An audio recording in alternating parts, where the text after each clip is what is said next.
¿Ya quieres que deje el teléfono ya ahorita en la bocina? ¿Viste? Colgamos entonces. Órale, ya estás. Hola, hola, hola. Sí, dos. ¿Ok? Ahí están. Ahí están. Ahí están. Dos, sale. Probando micros de aquí de 1, 2, 3, 4, 1, 1. Hablas que hombre. Me enamoré de ti. Se lo paso.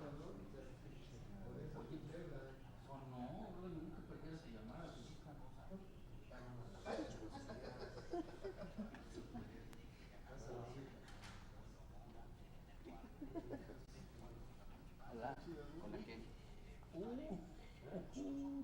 Es el señor Pinote y este león. No, pues cabrón, que perdió la playa. Yo siempre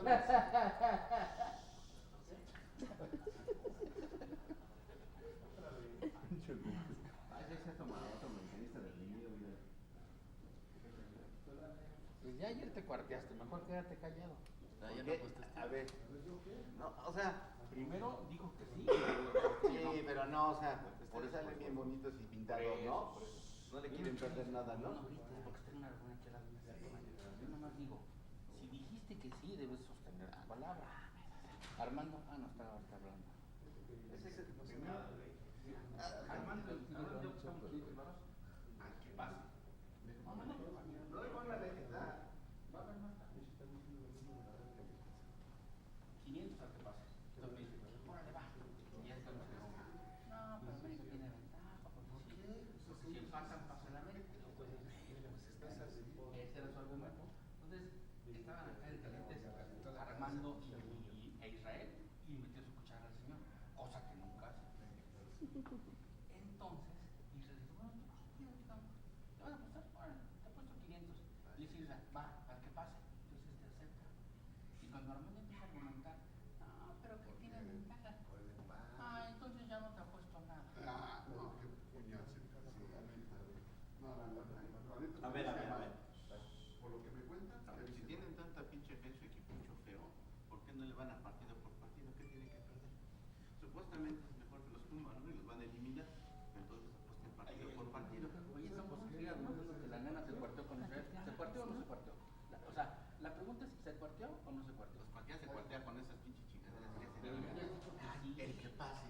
Y si empatan a cero los dos partidos, Espérame, Armando dijo que sí y después dijiste, sí, creo que ya me chingaste, pero ya dije que sí, acepto. ¿No lo hiciste así? ¿Y acá? ¿Cómo dicen, güey? tiro la Barbie. Cualquiera se cuartea. Exacto, tiró la Tiro la bala. Barbie.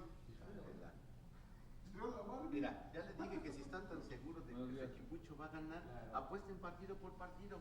No tienen nada que perder. ¿De qué equipo están hablando? Y aparte, pinche Mitechi no sabe. Chismosa. Seguridad. Seguridad, sácame este de la playa, ¿no? No van a sacar, pero. Bueno, le insisto. No, ni miedo. Armando aceptó y dijo, no tenemos. Tú ya habías aceptado y te echaste para atrás. Eso es lo que estamos refiriendo. No puedes aceptar. Por eso, si tú estás tan seguro de que tu equipo va a ganar, que los va a echar, Es que que los va a las dos posturas son reales. Las dos posturas también.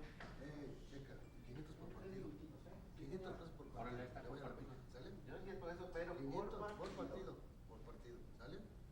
Por El primero lo va a empatar el América y el segundo lo gana el América. O sea, 50% por partido. ¿Por qué? No, lo que pasa es que dejé para que no esté. Perdón por no saludar cuando llegué, pero me dijeron, ya. Sí te vimos, te estábamos esperando. Sí, me dijeron, ya. Yo ni venía para acá. A ver,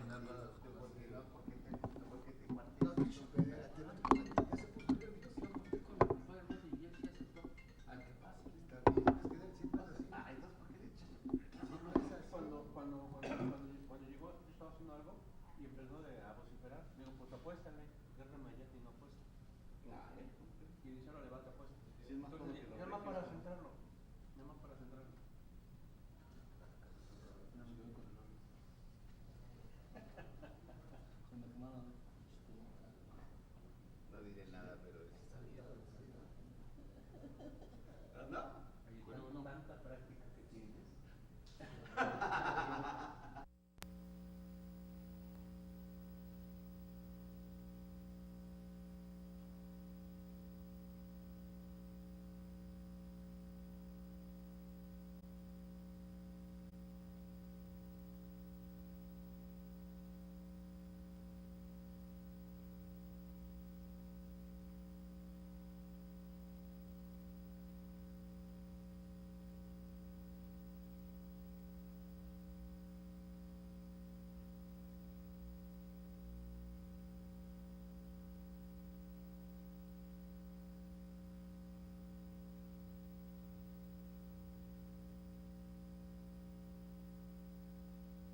Muchas gracias, muy buenos días.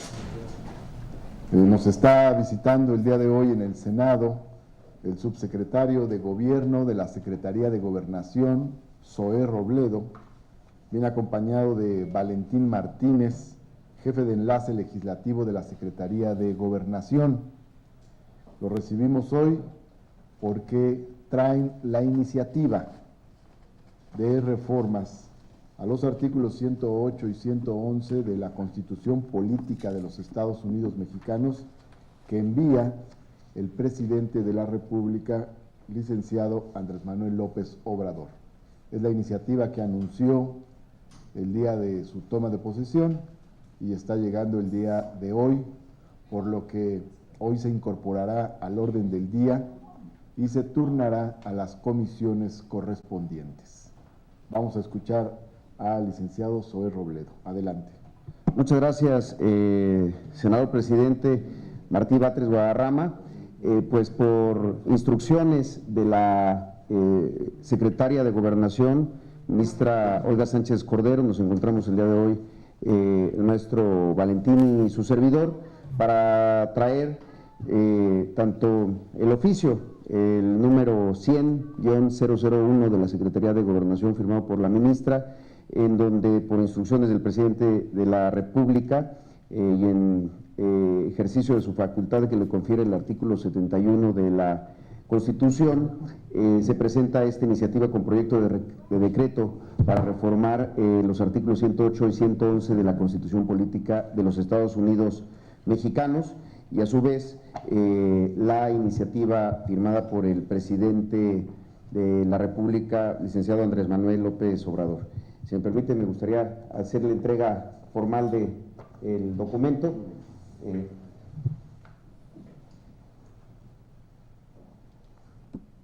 Correcto. Y con ello, pues, da por iniciado este procedimiento legislativo, guardando siempre el pleno respeto que nos ha indicado el presidente a los integrantes del gobierno, al respeto a los otros poderes y desde luego a las competencias de cada quien. Es un honor, presidente Martí, hacerle entrega de la primera iniciativa de ley del presidente y también simultáneamente la primera iniciativa de reforma a la Constitución que presenta el licenciado López Obrador. Muchas gracias. Vamos a recibirla formalmente, la iniciativa. Y el oficio. El acuse. Este es el oficio por el cual se envía a el Senado de la República. Le doy lectura al oficio. Es un oficio de la Secretaría de Gobernación. Senador Martí Batres Guadarrama, presidente de la mesa directiva de la Cámara de Senadores del H. Congreso de la Unión presente, por instrucciones del C. Presidente de la República y en ejercicio de la facultad que le confiere el artículo 71, fracción primera de la Constitución Política de los Estados Unidos Mexicanos, con fundamento en lo establecido en el artículo 27, fracción 15 de la Ley Orgánica de la Administración Pública Federal, me permito remitir la iniciativa con proyecto de decreto por el que se reforman los artículos 108 y 111 de la Constitución Política de los Estados Unidos Mexicanos, documento que el titular del Ejecutivo Federal propone por el digno conducto de ese órgano legislativo. Sin otro particular, aprovecho la ocasión para reiterarle la seguridad de mi consideración distinguida. Firma el oficio de la secretaria doctora Olga María del Carmen Sánchez Cordero Dávila, con copia al maestro Zoé Robledo Aburto, subsecretario de Gobierno. La iniciativa contiene una exposición de motivos y en la parte final la propuesta de decreto por el que se reforman los artículos 108 y 111 de la Constitución Política de los Estados Unidos Mexicanos. Artículo único, se reforman el párrafo segundo del artículo 108 y el párrafo cuarto del artículo 111 de la Constitución Política de los Estados Unidos Mexicanos para quedar como sigue. Artículo 108. El presidente de la República durante el tiempo de su encargo solo podrá ser acusado por traición a la patria, actos de corrupción, delitos electorales y delitos graves en términos del segundo párrafo del artículo 19 de esta Constitución. Artículo 111. Para proceder penalmente contra el presidente de la República, solo habrá lugar a acusarlo ante la Cámara de Senadores en los términos del artículo 110. En este supuesto, la Cámara de Senadores resolverá con base en la legislación penal aplicable. Esto quiere decir que se puede acusar al presidente de la República, según esta iniciativa, de llegarse a aprobar, no solo por traición a la patria y delitos graves del orden común, como decía ya el texto, sino por delitos graves en general. Traición a la patria, como ya decía, y se agrega por actos de corrupción y por delitos electorales. El objetivo de esta iniciativa es quitar el fuero, la inmunidad y por lo tanto la impunidad al presidente de la República.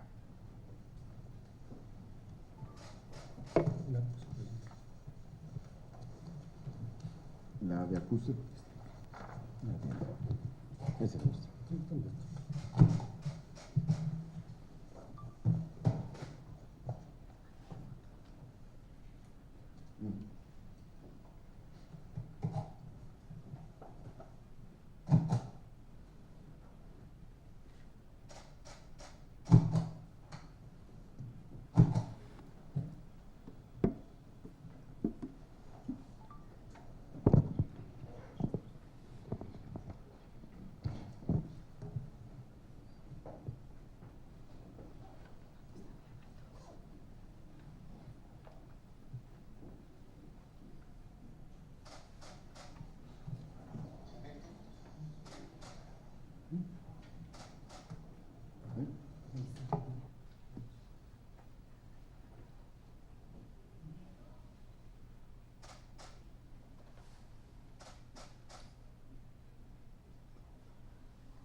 De recibido es la primera iniciativa que manda el presidente de la República al Congreso de la Unión.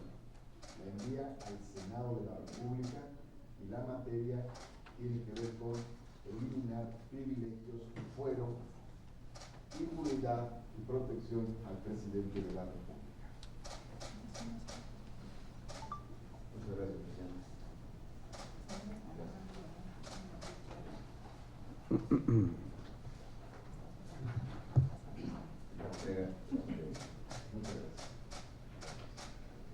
Una pregunta de Víctor. Sí. Subsecretario, presidente, buenos días.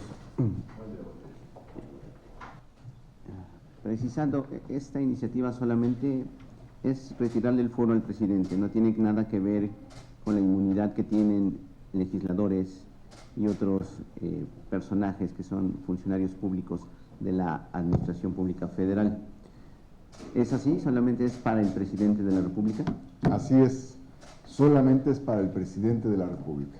El propio presidente de la República está enviando una iniciativa para quitar la protección al presidente de la República. No entra en materia relacionada con legisladores o otro tipo de servidores públicos.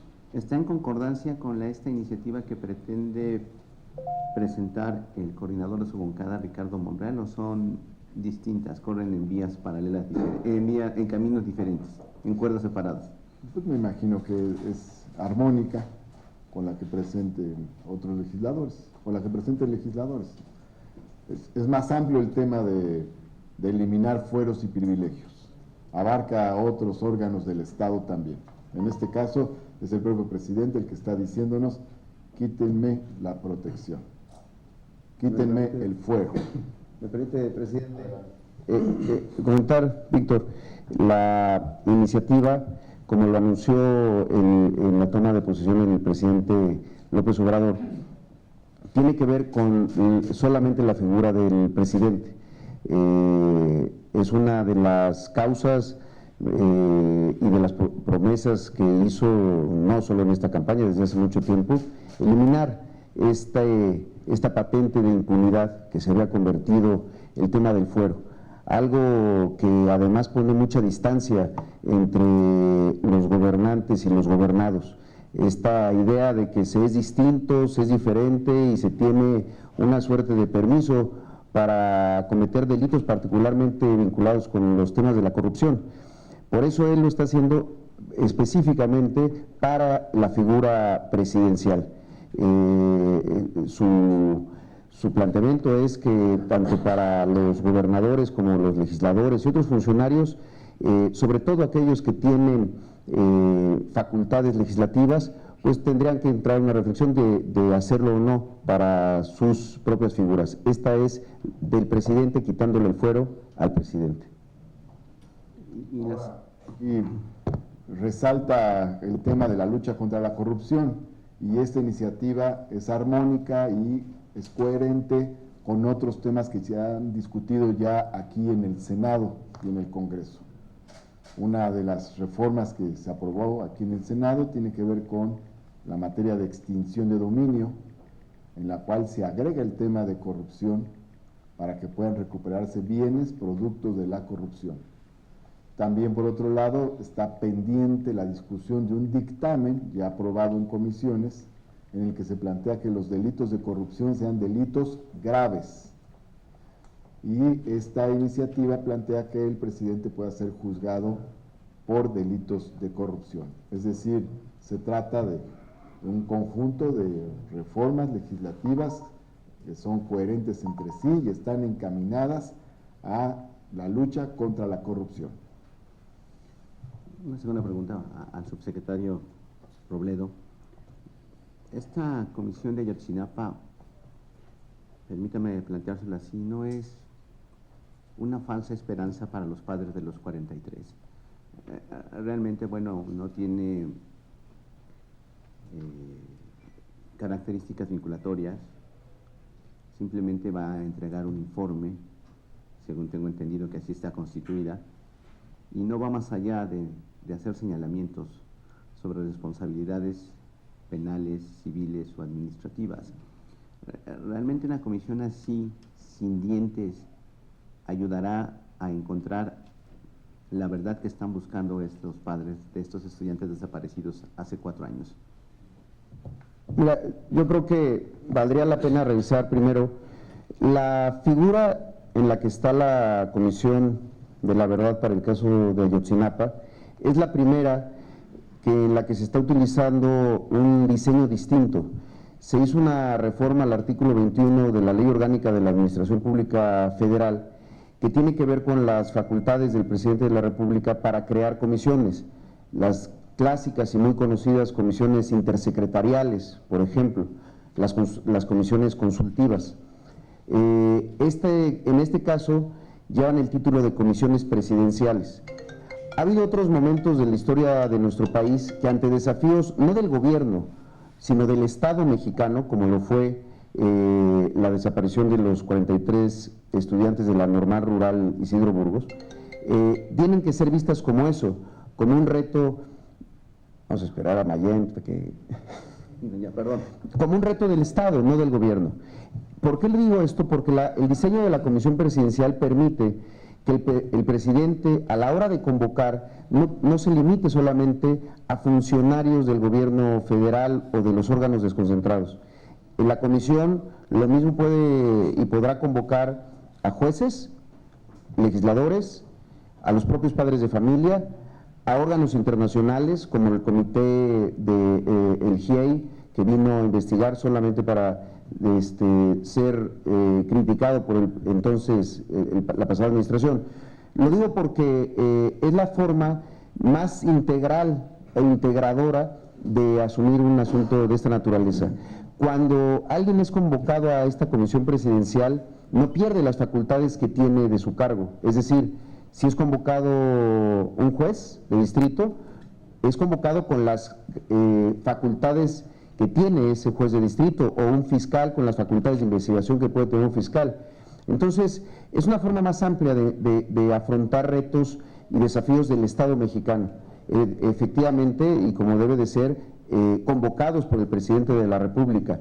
Y por eso es que se tomó esa decisión de primero generar el diseño, es una reforma que se hizo recientemente, y posteriormente hacer el decreto que el día de ayer firmó el presidente y que está por publicarse en el Diario Oficial de la Federación. Juan Arbizu, de la Universidad. Buenos días. Dos preguntas. Señor presidente Batres, ¿qué tan rápido va a avanzar este tema del fuero? ¿Podrá transitar aquí en el Senado en este mismo mes, que quizá lo prolonguen ustedes, pregunto, hasta el 28 o 29 de diciembre? Y si es prioridad, o lo van a dejar reposar, que se serene todo, siendo un tema tan complicado. Desde mi punto de vista, este es un tema prioritario. Y el hecho de que el presidente haya enviado una iniciativa quiere decir que para el gobierno de la República este es uno de los temas de transformación y de cambio de fondo. Es un tema del que han hablado además prácticamente todas las fuerzas políticas y todos los grupos parlamentarios. Y es un tema que forma parte de la exigencia de la ciudadanía. Se trata de eliminar fueros y privilegios. Esto incluso nos recuerda el lenguaje de los liberales posterior a la Revolución de Ayutla de 1854. Era algo con lo que empezaron, eliminar fueros y privilegios. Guardadas las debidas proporciones históricas, es algo parecido. Entonces, es un tema fundamental, así de que va a ser un tema importante en el Senado de la República. Hemos escuchado a diversas bancadas parlamentarias de distinto signo ideológico poner énfasis en este tema, así es de que me parece que lógicamente tendría que avanzar rápido este tema desde mi punto de vista. ¿Se le puede ver como plato de Navidad? Yo creo que debe salir en este periodo. Es de esperarse que salga antes de la Navidad. Ese es mi punto de vista. Ahora bien, lo respaldo también en el hecho de que el tema del fuero viene en los 19 temas de consenso acordados por los grupos parlamentarios en el Senado de la República y aprobados por el Pleno de la Cámara de Senadores. Entonces, en consecuencia, pues debe abordarse rápidamente desde mi punto de vista. Usted no, vamos a una acotación, tendrían que empezar a construir la mayoría calificada que no tiene su partido. Hay que trabajar para ello. Me parece importante el trabajo político interno, el diálogo interno. Hay que hablar con los distintos grupos parlamentarios. Hay que convencer, hay que acordar y en efecto construir la mayoría calificada de las 2/3 partes. Pero tomando en cuenta que ha habido posicionamientos de diversos grupos parlamentarios sobre este tema, yo creo que no debe ser difícil, apoyándonos en lo que han expresado los diversos grupos parlamentarios. Pero sin duda alguna tiene que haber un trabajo político para lograr el consenso. Señor subsecretario Robledo, usted fue de los que debatieron mucho este tema en la anterior legislatura. ¿Cómo considera que viene el producto? ¿Transitable, sencillo, que reúna de alguna manera la aspiración de los grupos? ¿O tendrá por allí algún detalle en el que haya no un bloque, sino una piedrita en el zapato para el tema? Sí, yo creo que, por un lado, Juan, el tema está en esa lista larga de agravios de la sociedad hacia la clase política. El fuero se ha convertido en esto, en esa figura que implica la necesidad de tenerlo. Como recordarás, hace algunos años, un grupo de entonces legisladores presentamos incluso un amparo ante la Suprema Corte de Justicia solicitando que se nos quitara el fuero, porque es irrenunciable igual que el cargo de los señores senadores y senadoras. Y lo solicitamos por un asunto de protección de derechos humanos, porque sí lo vemos como un elemento que separa y que de alguna manera genera desconfianza en la población. La población se ha creado esta idea de que el político tiene fuero porque necesita tenerlo, porque hay una comisión recurrente de faltas y de delitos. Es uno de los principios elementales para esta nueva etapa del país que inició el 1 de julio y se ratificó el 1 de diciembre. Yo creo que es una muy buena iniciativa. Desde luego seremos muy respetuosos al debate de los legisladores. Efectivamente es un tema que ha sido ampliamente apoyado en diferentes momentos y por diferentes grupos parlamentarios. Y creo que el elemento más potente, si se me permite la expresión, de la iniciativa es que sea una iniciativa del presidente para el fuero del presidente. No hay aquí ningún elemento para ampliarlo a otros poderes, ni mucho menos que pudiera generar una opinión contraria. Es el presidente diciendo este elemento que viene con el cargo, no lo necesito. Entonces, sabemos que va a haber un debate, será un debate interesante, estaremos muy atentos a él. Yo creo que la iniciativa viene muy bien, porque sí, no solamente abre el tema de delitos electorales y actos de corrupción, sino por completo cualquier tipo de delitos graves, como lo señala la propia Constitución, es quitarle la protección, la inmunidad procesal al presidente, y coincido con lo que dice el senador presidente Batres, es la inmunidad que muchas veces, en la mayoría de los casos, se convertía en impunidad. Es el primer paso también para el combate a este otro elemento que permite la corrupción en nuestro país. Una última pregunta, porque creo que lleva prisa usted, señor presidente. Para los dos, se conoce ya que casi 3.000 altos funcionarios servidores públicos del Poder Judicial han interpuesto demandas en contra de amparos, en contra de que disminuyan sus salarios. ¿Cuál es el enfoque de usted, la postura? Quizá tenga exhorto, Martín y subsecretario. ¿Esto entorpecerá la marcha del gobierno de tener este tipo de oposición en el arranque de esta transformación? Bueno, yo quiero decir que primero, en el tema del fuero, debe ser eliminado no solo el fuero del presidente, también debe ser eliminado el fuero de los legisladores. Y me parece importante que los legisladores también estemos a la altura de las circunstancias históricas y dando esta batalla por eliminar estos privilegios. Estamos recibiendo una iniciativa que es muy interesante, porque como bien lo ha dicho aquí Zoe Robledo, el hecho de que sea el propio presidente el que diga eliminen la protección, el fuero, la impunidad, la inmunidad que tiene el presidente, es muy importante.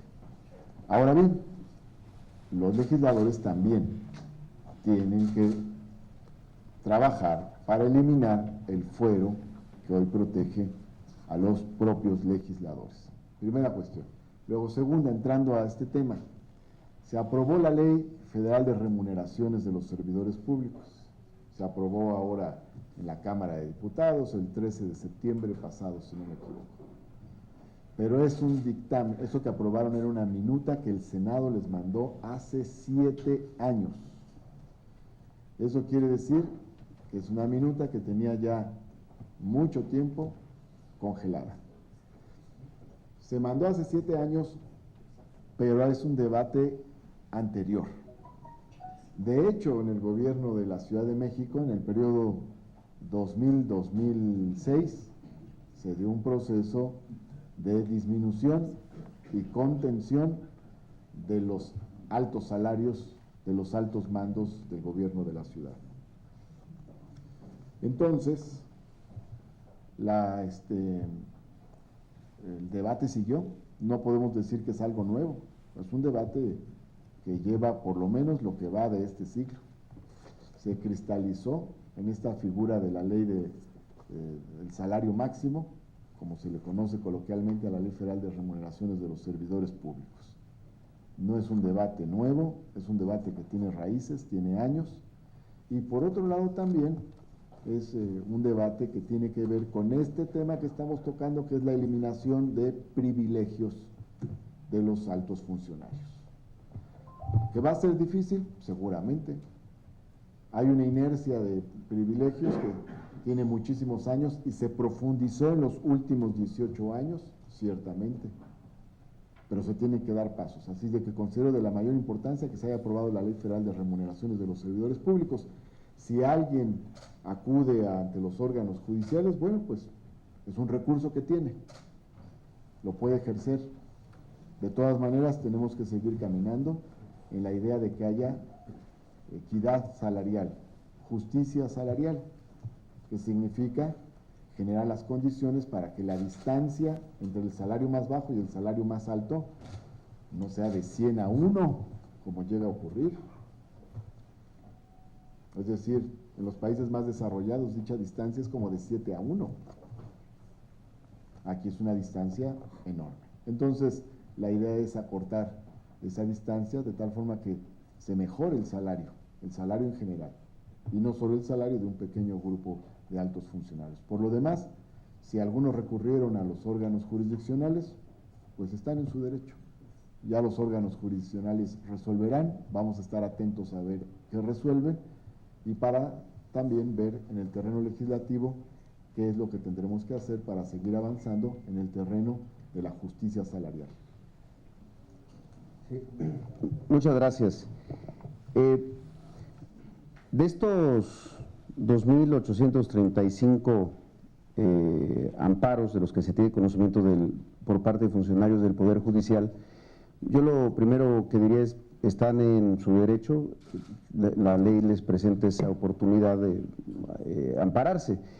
Nosotros tenemos una interpretación de que las reformas constitucionales que durante 7 años no tuvieron su evolución en una ley reglamentaria para el tema de salarios máximos, era muy clara. Vamos a ver qué deciden los propios jueces que van a ver los amparos de los otros jueces.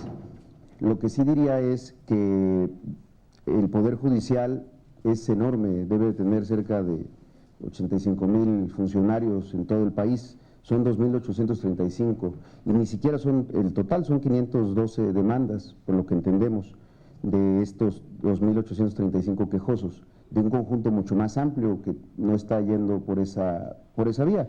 Esperaremos que el Poder Judicial resuelva lo que le han solicitado los funcionarios del Poder Judicial. Muchas gracias. Muchas gracias. Llegó también Miguel Lucía, titular de Enlace Legislativo de la Secretaría de Gobernación. Gracias.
A ver ahí, 1, 2, 3, 1, 2, 3. Ya está mejor ahí, ¿verdad? Y limpio, ¿verdad? Es que sí. Ok, entonces ahí estamos, Genarito. Órale, gracias.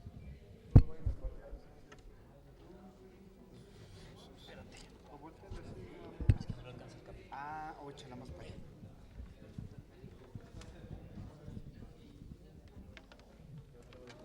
Ahora sí voltea la para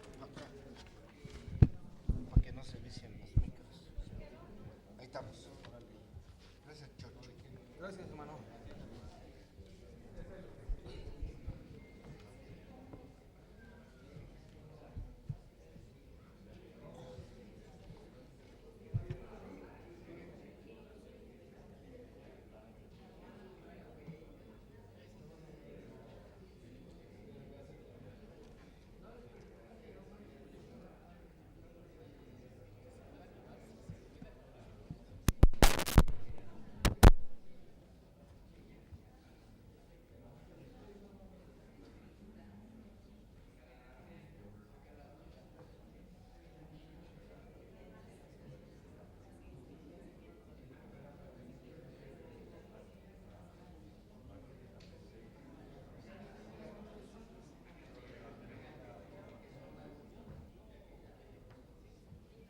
Prueba de audio 1, 2, 3, 4, 5, 6, 7, 8, 9, 10. ¿Sí? A ver, en los míos, hermano. En los míos. Ahí están.